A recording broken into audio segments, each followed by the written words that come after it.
Hello friends, study 71 YouTube channel से मैं धर्मेंद्र कुमार आप सभी को स्वागत करता हूं। दोस्तों, आज का जो टॉपिक है मानव रक्त। आज हम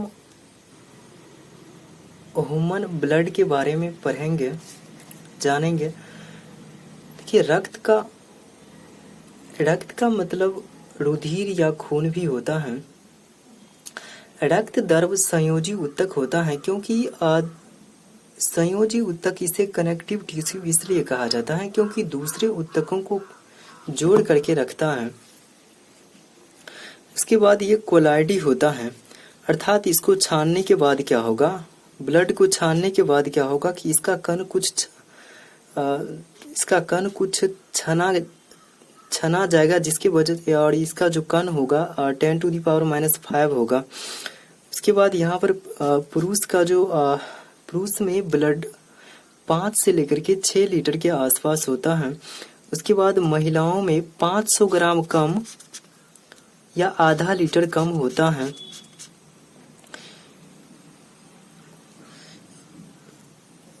और रक्त का जो पीएच मान होता है 7.4 होता है और ये क्षारीय होता है, और क्षारीय होने की वजह से नमकीन भी होता है। और रक्त में 2 प्रकार के पदार्थ पाए जाते हैं। रक्त में 2 प्रकार के पदार्थ हैं, जैसे कि एक प्लाज्मा है जो का 60% द्रव रूप में रहता है, और प्लाज्मा में 90% जल होता है, और अन्य पदार्थ जैसे कि प्रोटीन हुआ और अन्य पदार्थ होता है। और प्लाज्मा का जो कार्य होता है, ये पचे भोजन को शरीर में CO2 और हार्मोन को एक साथ जो है क्या करता है, एक स्थान से दूसरे स्थान तक ले जाता है। उसके बाद यहाँ पर सीरम क्या होता है, तो प्लाज्मा से फाइब्रिनोजेन प्रोटीन बाहर निकाल दिया जाता है, तो शेष भाग सीरम कहलाता है।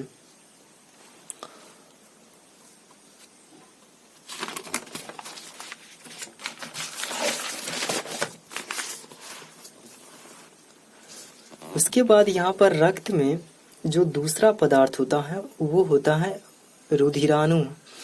और रक्त में 40% जो है इनका मात्रा होता है, और ये ठोस रूप में रहते हैं, जबकि प्लाज्मा द्रव रूप में रहते हैं। जैसे कि अगर पानी है और पानी में अगर हम नमक को घोलेंगे तो पानी की मात्रा से नमक की मात्रा कम होना चाहिए। अगर कम नहीं रहेगा तो अगर पानी अगर कम है और नमक को उसमें ज़्यादा अगर घोल रहे हैं तो नहीं वो घुल पाएगा, जिसकी वजह से यहाँ पर जो है रुधिराणु जो होता है ये ठोस रूप में होता है, और जबकि प्लाज्मा होता है वो आपका द्रव रूप में होता है। तो रुधिराणु की जो मात्रा है 40% ये कम है, और प्लाज्मा की मात्रा 60% ज़्यादा है। इसलिए ये रुधिराणु जो होगा वो प्लाज्मा में जाकर के क्या होगा, घुल जाएगा। उसके बाद ये रुधिराणु का 3 भाग होता है। एक RBC होता है, और दूसरा WBC होता है, और तीसरा प्लेटलेट्स होता है। ये RBC रेड ब्लड कार्पस्कल्स, और इसका जो रासायनिक नाम होता है एरिथ्रोसाइट्स होता है। और RBC का आकार जो होता है गोलाकार होता है। RBC में केंद्रक नहीं पाए जाते हैं, और इसका जो जीवन काल होता है 120 दिन होता है। और हीमोग्लोबिन जो होता है, RBC में हीमोग्लोबिन होता है, और हीमोग्लोबिन की वजह से RBC का रंग जो होता है लाल होता है। और हीमोग्लोबिन जो होता है पुरुष में 15 ग्राम जो है पाया जाता है 100 ml ब्लड में। उसके बाद महिलाओं में 13 ग्राम पाया जाता है 100 ml ब्लड में। और RBC की संख्या 100 ml ब्लड में, रक्त में 50 लाख के आसपास होता है। आरबीसी की संख्या हीमोसाइटोमीटर यंत्र से पता लगाया जाता है कि आरबीसी में आरबीसी की संख्या जो ब्लड में है वो कितना है। हीमोग्लोबिन में हीम नामक रंजक होता है इसलिए आरबीसी का रंग लाल होता है और इसमें हीमेटिन भी पाया जाता है जो आपका लौह यौगिक होता है। अब आरबीसी का निर्माण कहाँ कहाँ पर होता है। अगर मान लीजिए कोई बच्चा अगर गर्भ में है तो उस बच्चे को आरबीसी किस तरह से मिलता होगा। उसको तो यकृत के द्वारा उसके बाद जो है स्प्लीन में के द्वारा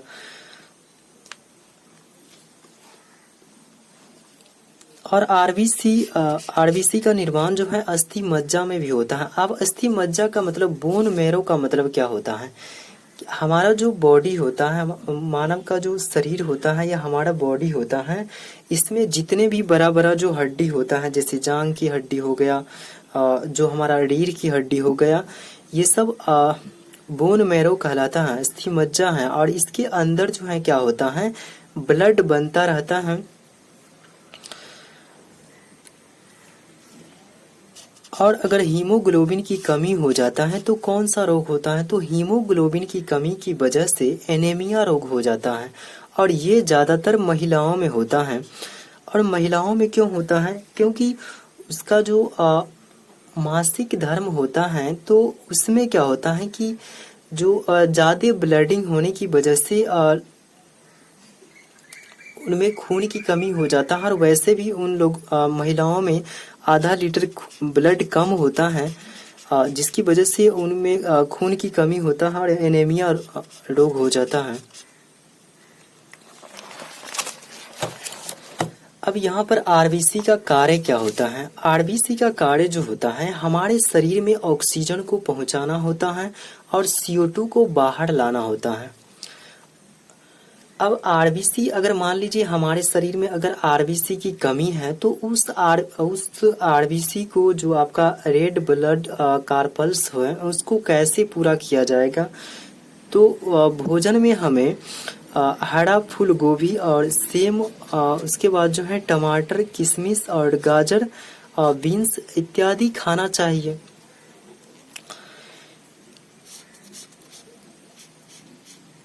और यहाँ पर आपका WBC है, इसको वाइट ब्लड कार्पस्कल्स कहा जाता है, जो आपका इनका जो रासायनिक नाम होता है ल्यूकोसाइट्स होता है।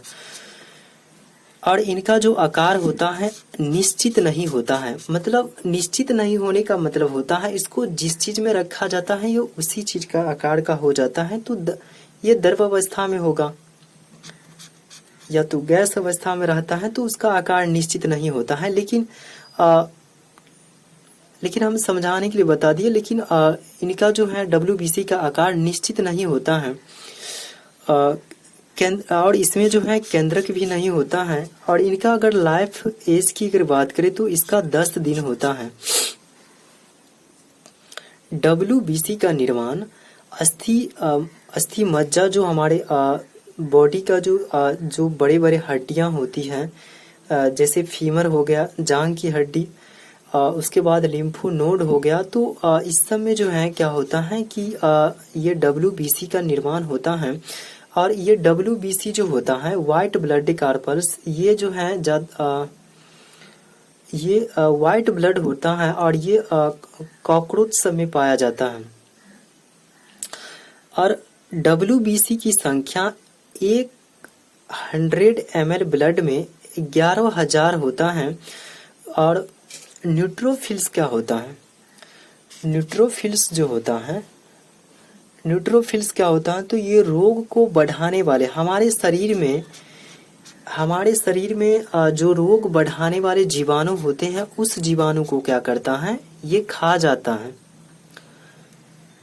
जिसकी वजह से हमें रोगों से सुरक्षा मिलता है। उसके बाद WBC की कमी से कौन सा रोग हो जाता है? तो ब्लड कैंसर हो जाता है।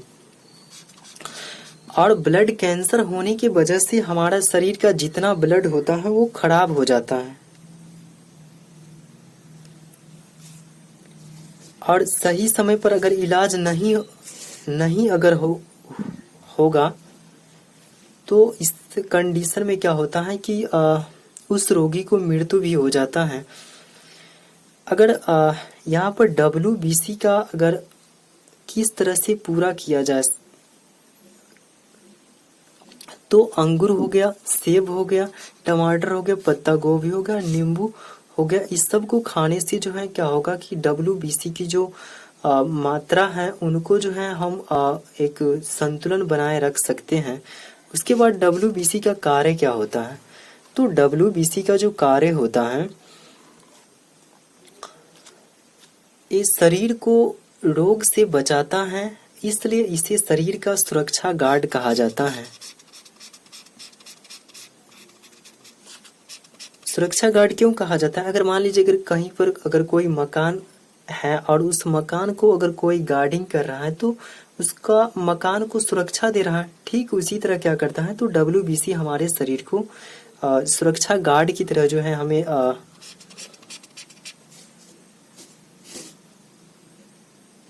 सुरक्षा देता है।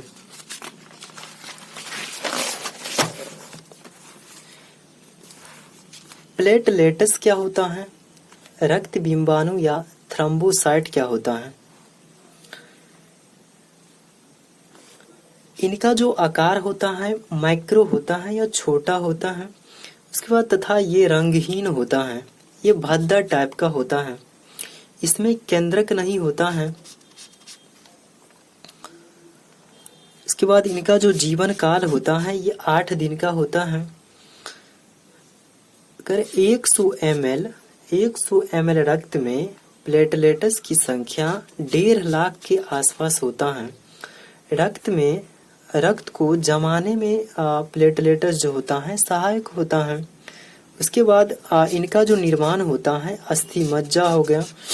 अस्थि मज्जा का मतलब हुआ कि जो जैसे कि जांग की हड्डी हो गया, रीढ़ की हड्डी, इस सब बड़े बड़े हड्डी जो होता है वहाँ पर क्या होता है कि प्लेटलेट्स का निर्माण होता है। छोटे हड्डी में नहीं होता है, जो बड़ा बड़ा हड्डी होता है हमारे बॉडी में वहाँ पर जो है प्लेटलेट्स का निर्माण होता है। उसके बाद प्लेटलेट्स की मृत्यु कहाँ पर हो जाती है तो स्प्लीन में, प्लीहा में। और अगर किसी व्यक्ति में प्लेटलेट्स की अगर कमी हो जाती है तो उस कंडीशन में उसको कौन सा रोग हो जाएगा? उसको मलेरिया रोग हो जाएगा, जो डेंगू मच्छर के काटने से होता है। और इस कंडीशन में क्या होगा कि जो प्लेटलेट्स होगा वो कम हो जाएगा, और इस कमी को पूरा करने के लिए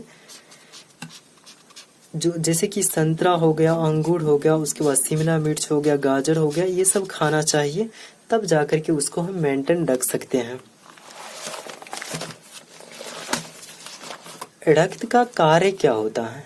रक्त का जो कार्य होता है ऑक्सीजन को हमारे शरीर तक पहुंचाना, उसके बाद CO2 जो होता है उसको बाहर रखना,